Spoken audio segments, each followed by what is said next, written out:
Ladies and gentlemen, ladies and gentlemen, no boys and girls, ladies and gentlemen, this is Orilla Radio. This is episode 8, Man to Man. You wonder why I might be saying man to man. That's because I got a special guest today. In the wake of the famed Web 2, what was it, YouTube star, Kevin Samuels. Unfortunately, due to his demise, I will not have Kevin Samuels. I will have somebody with common interest as Kevin Samuels. And I have to say, I've been checking this brother out on YouTube. I've been checking him out, seeing what he got to say. And I've been noticing he has a lot to say. Whether or not you agree with the things he say or the things he doesn't say, I felt the need that I should bring him on to, bring him on the show and let it do what it do there. And I really think that by him coming on, it'll be great for the people to get an idea of who to is the masculinist. The masculinist. See his page is jumping. He moving, he shaking, he getting up there, and the people, giving the people what they want. And he's on the show today. He's my guest today, the masculinist. So without further ado, I'm gonna bring him on to Orilla Radio. We about to chop it up. What's the deal? Orilla Radio, what's happening? This your big homie, the masculinist in the house one time. How's everybody going? Everybody's doing fine. I am doing fine. Thank you for coming, my brother. Thank you for coming. Thank you for coming. I was wondering, man, I was just going through my timeline, checking you out, and I was like, well, this brother seemed interesting.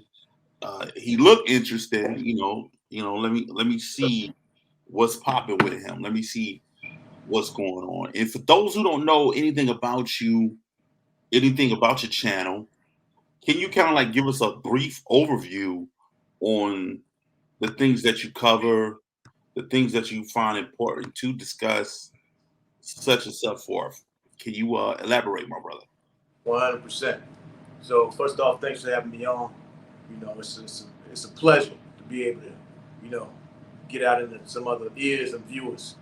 So the channel of the Masculinist is all about helping brothers become more masculine men. In a society where we seem to be demonized about, doing things like growing our beard out, taking leadership in our family, being strong men, setting boundaries for our households to follow. All that seems to be demonized.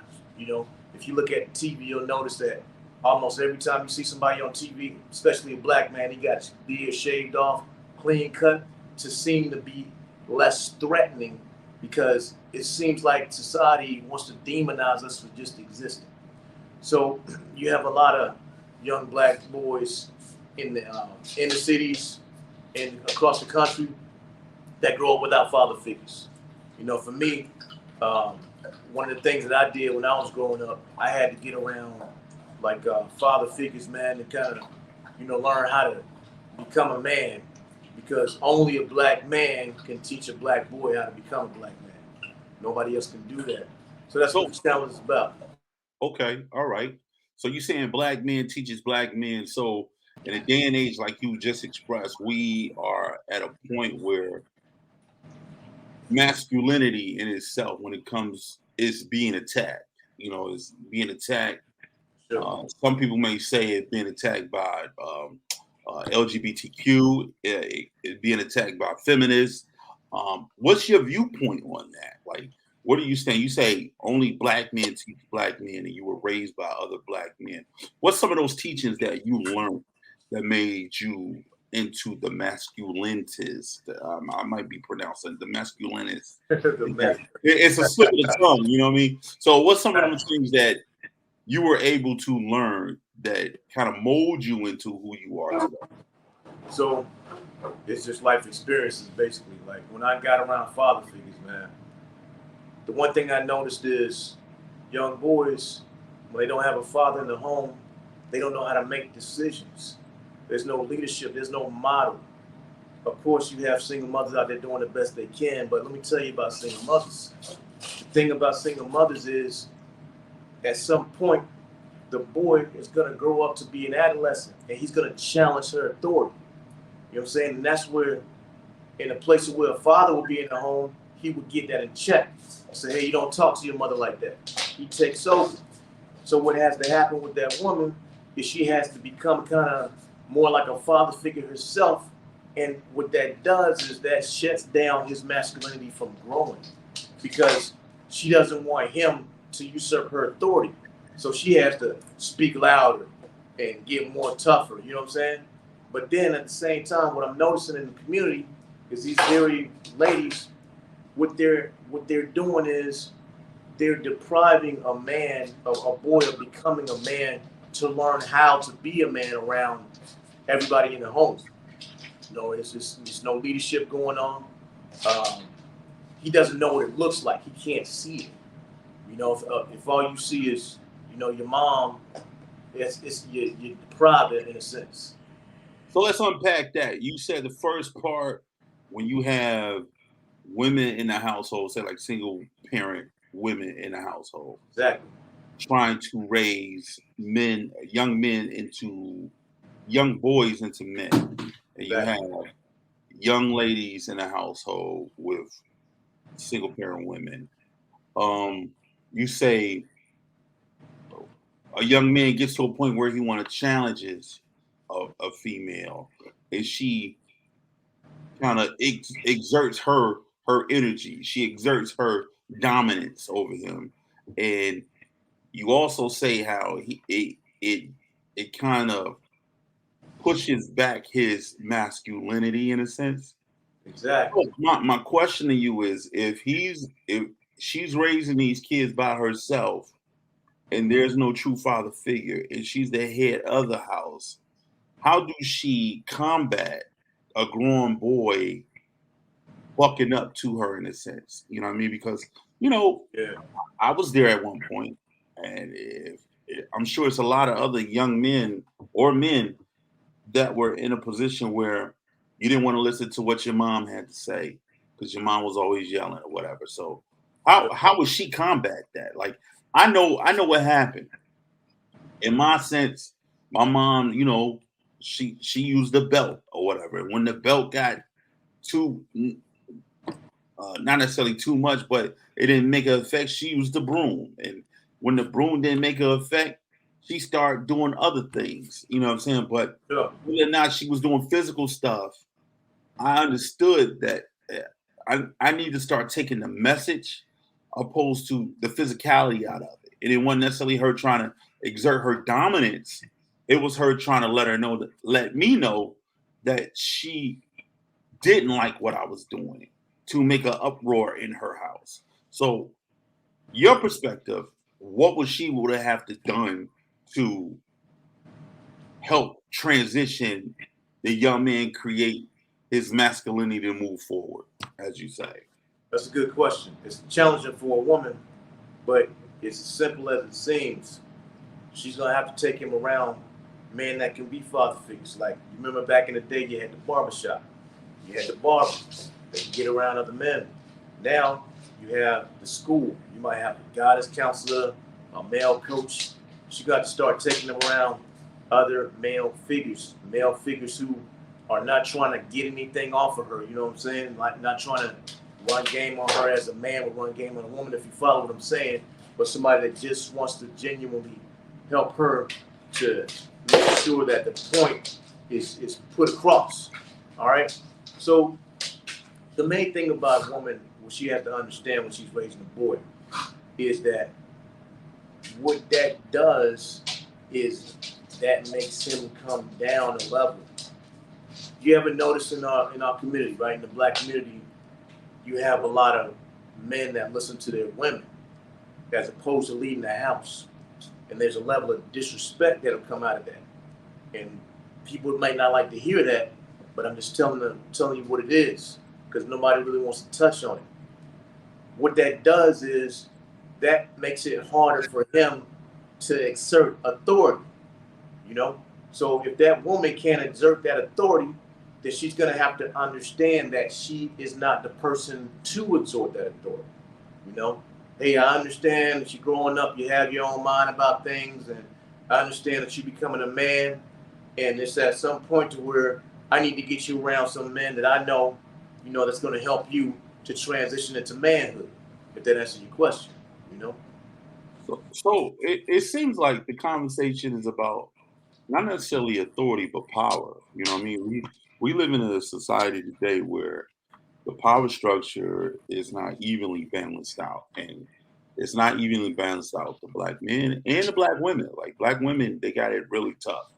You know what I mean? Black women, they come from a perspective of they feel that they are at the bottom of the barrel when it comes to anything, whether it's you working in society and whether you able to contribute to your household. They feel like they get no respect from men. They feel like they get no respect in the working force. So we are in a position where it's like certain entities, say like I'm gonna mention his name, Kevin Samuels, have uh, brigaded forward with this ideology of speaking on women who have, I say, uh, held down a foundation in their household.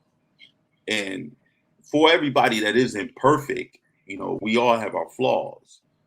But So, can you say to a degree that I don't know, when it comes to women, there's a different struggle, or is it the same struggle as the men we have today? Are they the cause of our struggle, or what is our struggle in your perspective? Uh, so, so it's not a. In my opinion, this might trigger someone. I'm gonna just say that with a disclaimer, but you got to hear the words, okay? So a lot of this stuff is self-inflicted. Who files the most divorces in our community? It's not us. They have a low level of disdain. so hold up, Black men, you saying black women file for who most of the found the divorces most in the black divorce? community Okay, so you also saying that black women is self-inflicted as far as the make because he files for the divorces, man. So you and got to hear me out. You got okay, to get my point. all You got right, to finish, okay? Because it's not gonna make sense until I get to the end of it. It's okay. short. All right. So black women will say that they love black men, but you hardly ever hear them say they like black men. Long time ago, black women adopted the feminism of white women to a false narrative that they were oppressed by their black men. They never were. What that did is that created a false sense of disdain. Okay? All right. So the main purpose of doing this live is to get black men and women to like each other again. Okay? Question mark, how do we do that? We have to understand that black women and black men were pitted against each other as enemies long time ago. So there's a long history of self hatred, self disdain between the two genders. Okay, with black women, yes, they will say they've been oppressed or whatnot. You notice that Goldman Sachs is giving black women what billions of dollars. Who leads a community normally in all other races, whether it's Hispanic, Asian, Indian? The man leads the home. He leads You the community. you When you you think that you know today society, right, where everything is going on and it's being ran by men, that it should not get a different perspective. Like I don't know. I had to cut you off right there because I really look at it like maybe we need to change it up. Maybe we need to have somebody else in office. You know what I'm saying? Maybe we need to have women in office to get a. why would we change up what's been working for hundreds of years, bro? What you say? Why would we change up what's been working for hundreds of years, How especially in you our figure it's community? been working? So, okay, when you need help, who do you call? Police, right? Even though you have women on the police force, most of the time, you expect there to be men. When we go to war, look at Ukraine. They sent all the women away. Who fights the wars? Men. we've made it to where women have a safety net in the country. The issue is women these days like to put down a man's place. There's an order. Who was made first? Was it Adam or was it Eve? From whose perspective, though? If in any perspective, If you you can looking look up at the it, fossils, man. if You can you look if up the you fossils. looking You at go it, way back. if you're We looking all at it know. from biblical perspective, it would be Adam. Adam come before Eve. You know what Okay, I'm saying? so we know that Adam was made first, right? Okay. From a biblical perspective. Okay, so think about it like this then. If it was that the woman was made first without the biblical perspective, why is the woman not physically stronger than the man? Who is physically stronger? Is it the man or the woman? I mean, there's some women that are physically Think strong. about this. No, don't get anecdotal. I can't make a define and say all men are this and all women are that because People get we, behind this. we can't we Get can't. behind this. All men, all women. That's not what we're talking about. I mean, that's what the conversation is though. Like you asking Never have I said all. who do this and who do that. It's hard for me to do that when we live in a day and age where it's not black and white. You know what I'm saying? And you spoke about men and going to war and all this stuff, right? So right now we've been at war for over 400, 500 years as black people. We've been at war. We've been tackling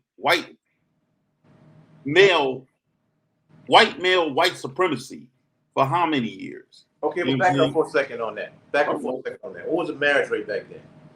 Excuse me? Before the Jim Crow, what was the marriage rate back then? Would you say it was higher back then, or would you say it was lower back then? Marriage rate, we had to preserve us as a unit. Yeah, it was high. Okay, it was Marriage higher. rate was high. Okay, so why was it higher back then? We had to stick to what? It was a foundation of family back Okay, so what's missing right now in our community? Foundation of family. I agree Okay, with that's you. the problem. How are you going to advance in the society without family? I think part of the problem is the one person we don't talk about when we talk about black people. We don't talk about how we've been systematically designed to hate each other from the white man. The white man taught us this stuff. You know what I mean? When you have Jim Crow and you have all this stuff, they taught us this. They feared, they put us in fear to not do certain things. They made the women fear of supporting a man. How You do know you what I think mean? they did that? How do you think What they you did say? that? How do you think they did that? I can't hear you.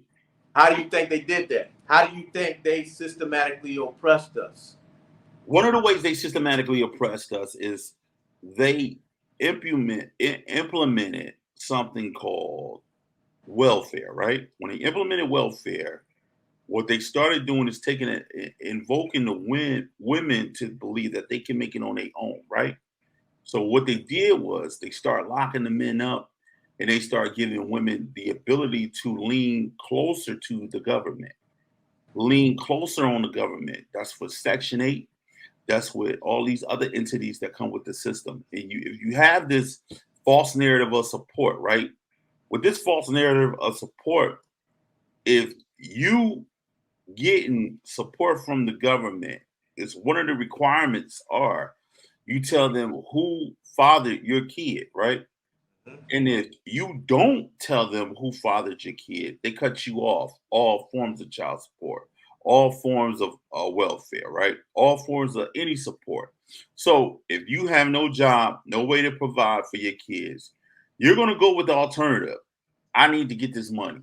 And you can't do nothing. You, for one, may not have no job, may not be working because you are caught in your own form of systematic white supremacy, whether it's through alcoholism, whether it's through drugs, whether it's being in the penal system, whether it's those. Let me finish my point. My point is when you learn how to systematically crush people, you put them against each other. So when you have the men out of the house, and you have the woman in a position where she won't let you in the house because of the fuck up revenue coming in the house. That's how they systematically help destroy us. That's one way. You can go ahead now. Okay, so let me ask this. One of the last sentences that you just said is she won't let you back in the house. All right, let's start right there. So I think what gets our sisters upset so much today is the conversation of accountability. Because here's the thing. See, they tell us, men, that not black women. I'm saying society tells us, men, that we ain't worth nothing all day long. How many times do you hear something positive about a black man? When you see us on TV, when you see us on radio, whatever, we always doing something negative. You hardly hear us portrayed in a positive light. So right there, what that's doing is that's brainwashing our sisters to think that we ain't worth nothing. Only race of women that say they don't need their men. White women don't say that. Even white feminists are married. Indian women, Asian women, Latino women don't say that. It's only in the black community. I think the issue is everybody in the black community has had to be held accountable except the black woman. That's why a lot of black women get triggered so much. We in a society need our women to line up with their men. We So weren't made flawed. We were made perfect, just like all the other race of men. what You that know? what does that accountability look like from your perspective? So she had a baby, right? Whose responsibility is it to bear the child? Is it the man, or is it the woman's? Who does Bear the she? child, that would be the woman, right? Okay, all right. So who's responsible for who they laid down with? The man or the woman? Both, if it's two parties, right? Who's responsible who they lay down with? The man can say, "Hey, I want to have sex with you," but ultimately, who's responsible for if he has sex or not? The man or the woman? If you look at it from that perspective, it's her body, it's her choice, Okay. it's her, So it's her we gonna woman. keep it simple. We're gonna keep it simple, okay? So the accountability looks like this. If you choose a certain type of man, you can't be surprised if that man wasn't shit before you got him and he ain't shit now. You, You need to do, you, pick better men. do you think it's that simple though? I Do think you it's that simple. do Think you about it like this. do you really think it's that simple in today's society, Of man? course, it's 100% simple. See, the In society wants today's to be. society, man, Hey, like listen to me. Listen. we outnumber a lot of women, right? So Okay. what you have a lot of men who play these savvy games when it comes to women. And You choose I'm those not an men. advocate for anybody. I know from experience, you know from your experiences, and I know that what we both do as men and women, we show not our true self, but we show our representative. In a lot of cases, women, they show their representative not just overtly, but covertly. You know what I mean? Like So you let can me look. ask this: do you hold the black women blameless? Let me finish my point. My point is women show they representative overtly and covertly, right? So whether they wearing lashes, weave, all this stuff, right? They overtly showing a representative. Yeah. Invertly, they showing a representative too because they masking and hiding who they really are. Men, all we got is who we are, and we show our representative who you think we can be, or what we want you to see, or who we think you want, based on a point of we've been hurt so much. We're just trying to get this girl. We like her. Woo, woo, woo. So we're showing a representative too. We all being phony. So when it comes to being phony, you know what I mean? You can't necessarily just put it on her when everybody's being phony in the mix. But You know what I everybody mean? not being phony. You telling me men out here really being real with Of women today? course. Let me tell you something. Let me tell you something. See, this is what we don't talk about in our community, right? When a woman in our community wants a man, a black man, he has to have the following. Usually, in our society, you gotta have like 6 figures or above. You gotta be 6'4", 6'5". You gotta have six-pack abs. You gotta have a nice crib, nice car. What about the other race of men? Do they need any of that? Not at all. Guess what happens in our quote-unquote sisterhood when they go out and get a man of another race? They celebrate. So in a lot of cases, that's saying that those other race of men are better than their own black men. Only black men have to go through this period of unreasonableness. The other thing about what you said about men being phony. Okay, men know who we're dealing with when we deal with a certain chick, all right? So if a woman wants to be with a certain dude, and if he wants to be with her, they get to know each other, whatnot. And yeah, it's a period of being, you know, interviewed by a representative. But here's that's the problem. Some men genuinely want realistic relationships so they can create families and have children and move on in the next phase of their life.